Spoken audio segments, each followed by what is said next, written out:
With the recent release of documents kept classified or hidden for 3 years, there are new questions about the actions intelligence officials took against President Trump and his associates. Attorney and journalist Gregg Jarrett gives us his take, dissecting the whole affair in painstaking detail in Witch Hunt, the story of the greatest mass delusion in American political history. What is the greatest mass delusion? It was amazing that so many seemingly intelligent people believed that Donald Trump, they convinced themselves that he was a Russian spy, that he had colluded with the Kremlin somewhere in the bowels of Moscow to steal the 2016 presidential election. And it wasn't true. It was all a hoax.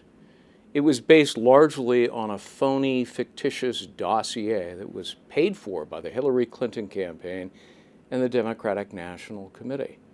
And it was leaked to the FBI, the State Department, the Department of Justice, and to the media.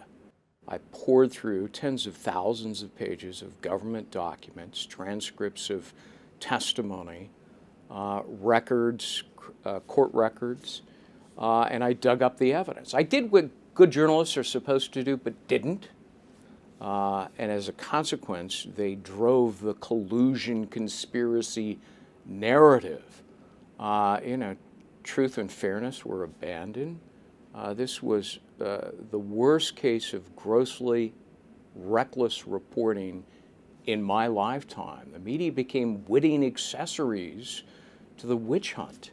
There is a whole alternate theory that, if you fill in the blank, says things such as, well, Mueller didn't really exonerate Trump, and the investigation was actually valid when it was started. And people really do still believe that somehow President Trump colluded with Russia in ways that just weren't precisely pinpointed in the Mueller report. Well, I would encourage people to read the Mueller report. Were there contacts between, advisors on the Trump campaign team and Russians? Of course there were. And there were with the Hillary Clinton campaign, as I point out in my book. But in terms of a collusion conspiracy, completely debunked by Robert Mueller and his special counsel team.